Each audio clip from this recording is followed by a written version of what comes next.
मेरे प्यारे बच्चों, नमस्कार। आज क्षितिज गद्य की पाठशाला में आप लोगों का स्वागत है। आज का पाठ है नौबत खाने में इबादत। सबसे पहले इसके लेखक हैं यतीन्द्र मिश्र। सबसे पहले ये जानने से पहले आप हमारे नए चैनल को सब्सक्राइब करें और बेल आइकॉन दबाएं ताकि आने वाले वीडियोज़ की जानकारी आपको प्राप्त हो सके। तो सबसे पहले हम यतीन्द्र मिश्र के जीवन परिचय के बारे में जानते हैं। आइए थोड़ा सा विचार इस पर देखते हैं। यतीन्द्र मिश्र का जन्म सन 1977 में अयोध्या के उत्तर प्रदेश में हुआ था। उन्होंने लखनऊ विश्वविद्यालय से हिंदी में एमए किया और वे आज का स्वतंत्र लेखन के साथ अर्धवार्षिक पत्रिका का भी संपादन कर रहे हैं। सन 1999 में साहित्य और कलाओं के संवर्धन और अनुशीलन के लिए एक सांस्कृतिक न्यास विमला देवी फाउंडेशन का संचालन भी कर रहे हैं। युवा रचनाकार यतीन्द्र मिश्र को भारत भूषण अग्रवाल कविता सम्मान, हेमंत स्मृति कविता पुरस्कार और ऋतुराज सम्मान आदि कई पुरस्कार प्राप्त हुए हैं। इन्होंने अपनी रचनाएं लिखी हैं। उनकी रचनाएं इस प्रकार हैं। यतीन्द्र मिश्र के 3 काव्य संग्रह प्रकाशित हुए हैं। यदा कदा, अयोध्या तथा अन्य कविताएं, ड्योढ़ी पर आलाप। ड्योढ़ी मीन्स जो दरवाजे की दहलीज होती है, ढेरी होती है, उसको ड्योढ़ी कहते हैं। इसके अलावा शास्त्रीय गायिका गिरिजा देवी के जीवन और संगीत साधना पर एक पुस्तक गिरिजा लिखी। कविता, संगीत व अन्य ललित कलाओं के साथ साथ समाज और संस्कृति के विविध क्षेत्रों में भी उनकी गहरी रुचि है। आइए अब पाठ का सारांश देखते हैं। पाठ है नौबत खाने में इबादत। अब सबसे पहले ये प्रश्न उठता है, नौबत खाना कहते किसे हैं? नौबत खाना जो प्रवेश द्वार होता है उसके ऊपर मंगल ध्वनि बजाने का स्थान होता है, उसे कहते हैं नौबत खाना। और इबादत मीन्स पूजा, आराधना, प्रार्थना है। तो ऐसा स्थान पहले पुराने समय में जो महल बना करते थे उनके ऊपर एक स्थान बनाया जाता था, उस पर मंगल ध्वनि बजाई जाती थी। और शहनाई वादक उस्ताद बिस्मिल्लाह खां इसके लिए मशहूर थे। विश्व में इनकी बराबरी कोई नहीं कर पाया। ये सुर संगीत के देवता कहे जाते हैं। डॉक्टर दुर्गा प्रसाद अग्रवाल ने लिखा है कि वे हमारी साझी संस्कृति के प्रतीक थे, यानी गंगा जमुनी तहजीब के प्रतीक थे। यद्यपि वे मुसलमान थे, फिर भी उन्हें हिंदू की जो 30 त्यौहार थे हैं, जो काशी विश्वनाथ में मंदिर में या जो हनुमान जी का मंदिर है उसमें बैठकर वो शहनाई बजाया करते थे। तो है नौबत खाने में इबादत। नौबत खाना अब आप समझ ही गए होंगे। और इबादत मीन्स पूजा। नौबत खाना यानी ऐसा स्थान जहाँ पर बैठकर क्या बजाई जाती, मंगल ध्वनि बजाई जाती है। और पहले जब कार्यक्रम हुआ करते थे, शुभ कोई कार्यक्रम होता था, पूजा पाठ वगैरह होता था, तो उसमें मंगल ध्वनि बजाई जाती थी। तो ये प्रसिद्ध शहनाई वादक थे। और तो ये उस्ताद बिस्मिल्लाह खां की रोचक शैली में लिखा गया एक व्यक्ति चित्र है। यतीन्द्र मिश्र ने बिस्मिल्लाह खां का परिचय तो दिया ही है, साथ ही उनकी रुचियों और अंतर्मन की बनावट, संगीत साधना और लगन को संवेदनशील भाषा में व्यक्त किया है। मिश्र जी कहते हैं कि उनकी रुचियाँ, यानी यद्यपि उनका जो जन्म हुआ था वो एक संगीत प्रेमी परिवार में हुआ था और उन्हें बचपन से ही संगीत में रुचि थी, क्योंकि बच्चा जो घर का वातावरण देखता है वही उसके मन पर छाप पड़ती है।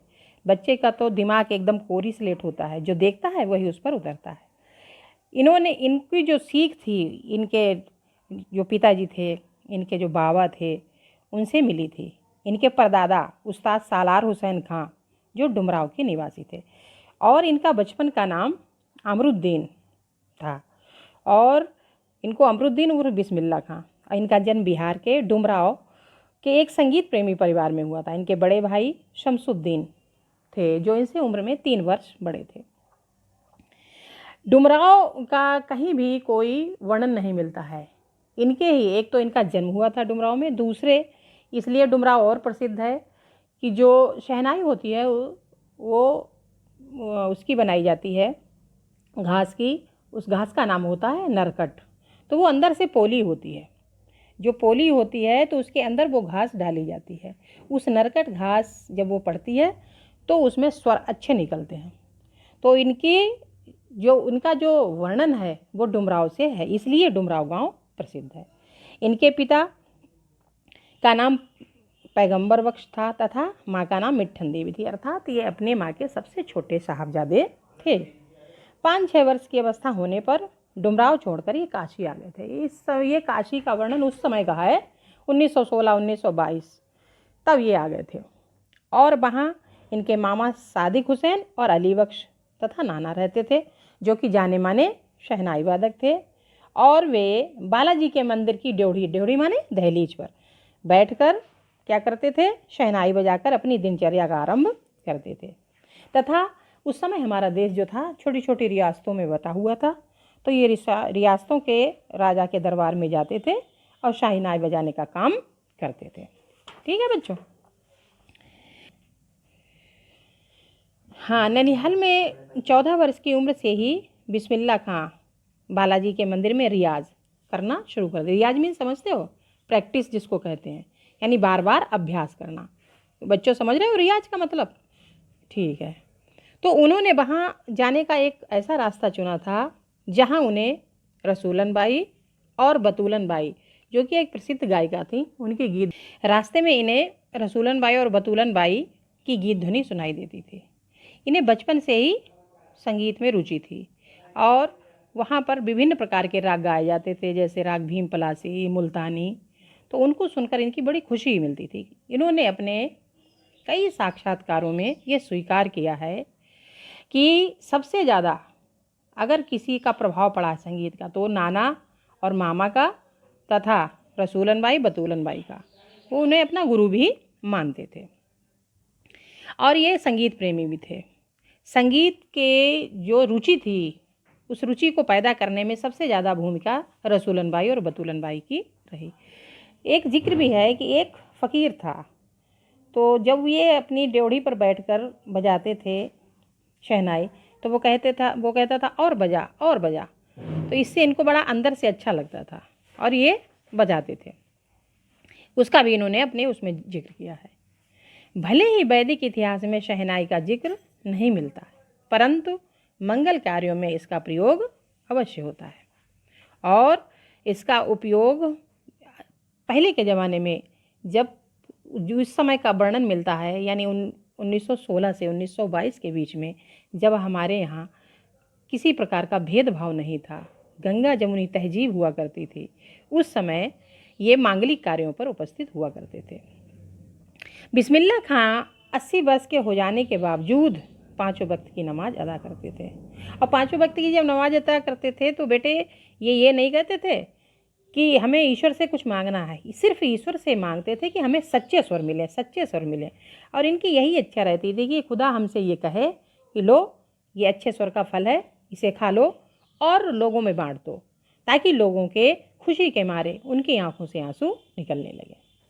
मुहर्रम के दिनों में ये शिया मुसलमान थे, इसलिए मुहर्रम के 10 दिनों में बिस्मिल्लाह खां अपने ख़ानदान के साथ शहनाई नहीं बजाते थे। उस समय एक गीत बजता है नौवा, जो शोक गीत होता है, नौवा को ही बजाया करते थे। और क्या करते थे, उस कार्यक्रम में भाग लेते थे। फिर क्या करते थे, बचपन से ही बिस्मिल्लाह खां फिल्मों के बड़े शौकीन थे, यानी छोटे पर से ही।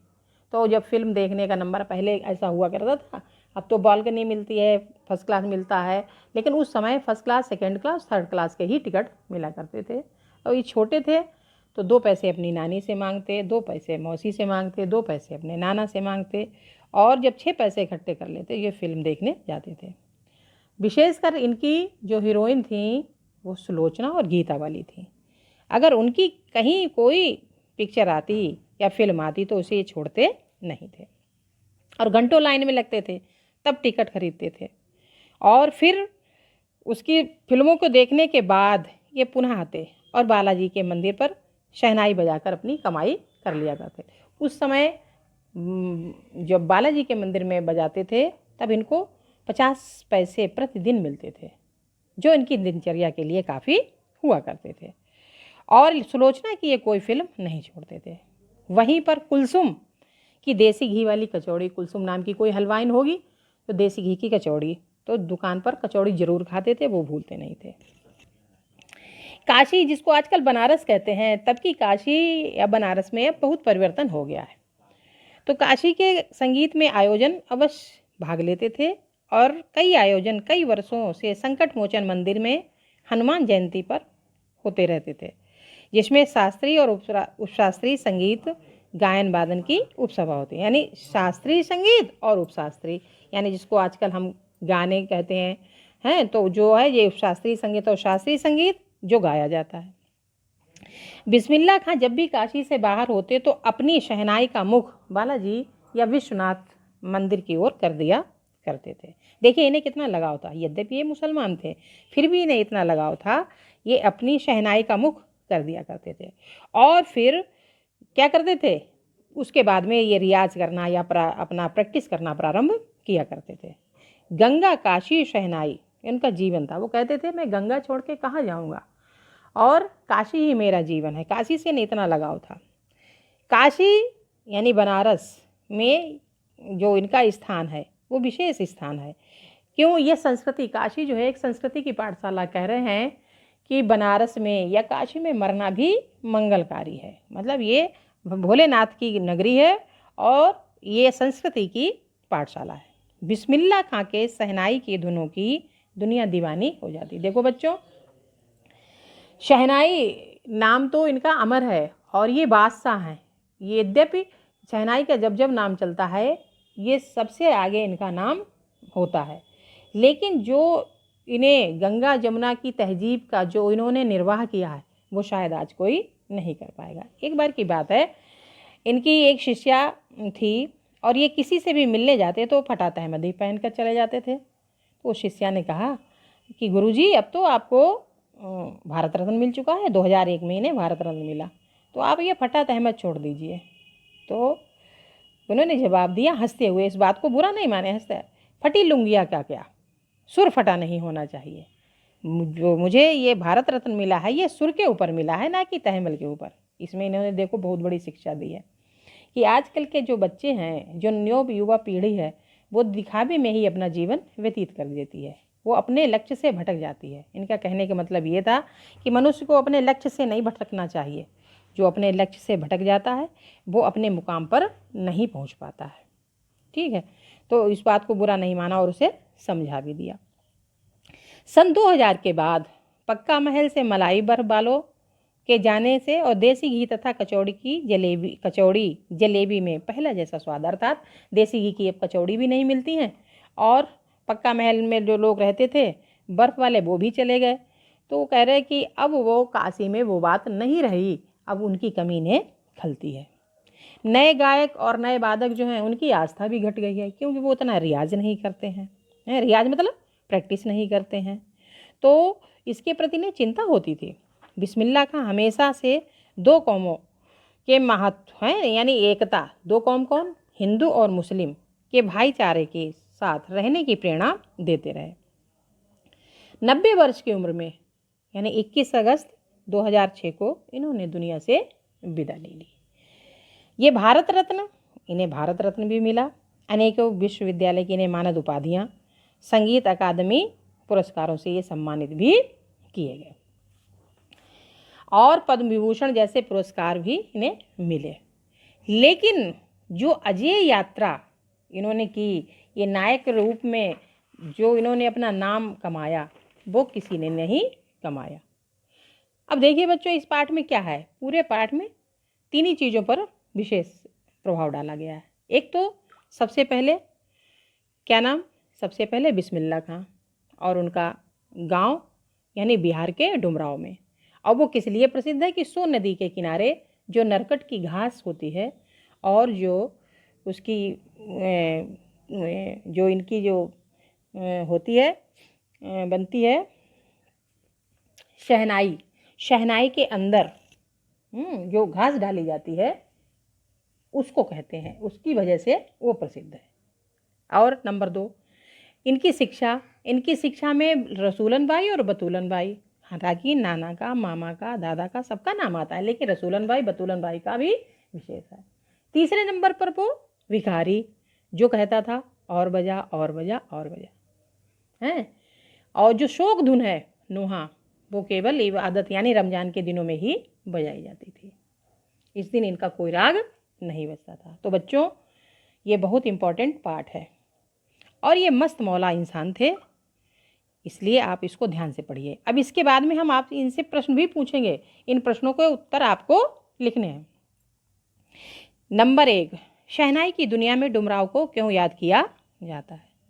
तो इसीलिए याद किया जाता है कि वहाँ पर कौन सी घास होती थी, यानी नरगट घास होती थी, जो किसमें, शहनाई के अंदर डाली जाती है, यानी डाली जाती थी तो उससे उसका स्वर और सुंदर निकलता था। यानी जो रीढ़ है, रीढ़ जो पोली होती थी है, जिसको कहते खोखली, उसके अंदर वो घास डाली जाती थी, तो इसलिए डुमराव प्रसिद्ध है।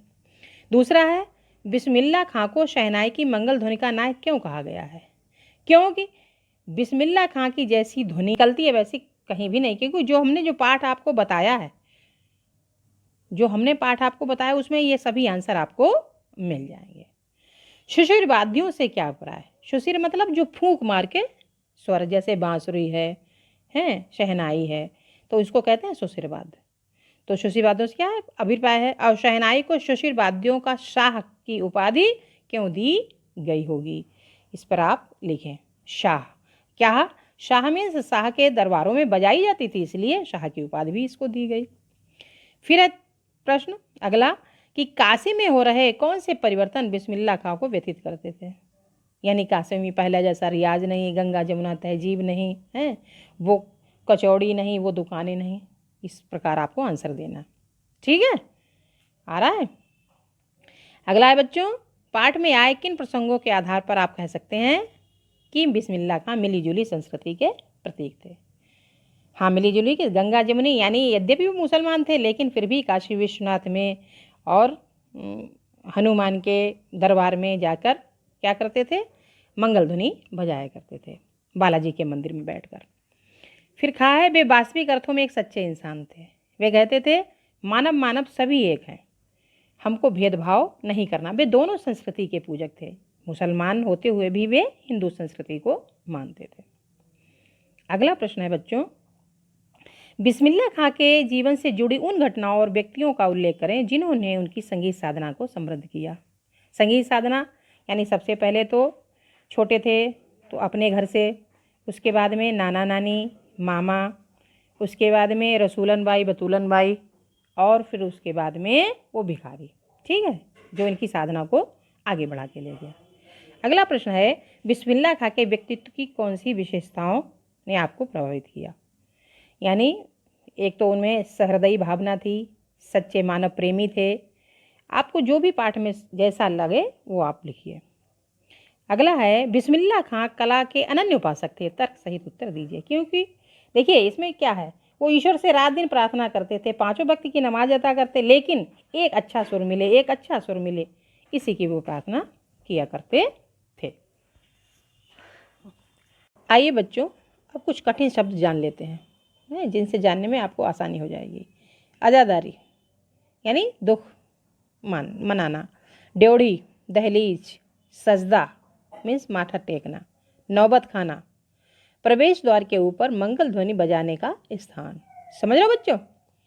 रियाज अभ्यास, मार्फत द्वारा, श्रृंगी सींग का बना वाद्य यंत्र, मुरछंग एक प्रकार का लोक वाद्य यंत्र, नेमत ईश्वर की देन, सुख धन दौलत, इबादत इबादत मीन्स उपासना प्रार्थना, ऊहापोह उलझन, तिलस्म जादू, बदस्तूर तरीके, गमक गमक मीन्स महक, दाद शाबाशी, अदब कायदा, अल्हम्दुलिल्लाह यानी तमाम तारीफ ईश्वर के लिए, जिजीप्सा जीने की इच्छा, शिरकत शामिल, रोज नामचा दिनचर्या, पोली पोली मीन्स खाली खोखली, बंदिश धुन, परिवेश माहौल, साहबजादे बेटे, मुराद मुराद मीन्स इच्छा, तिलस्म जादू, तिलिस्म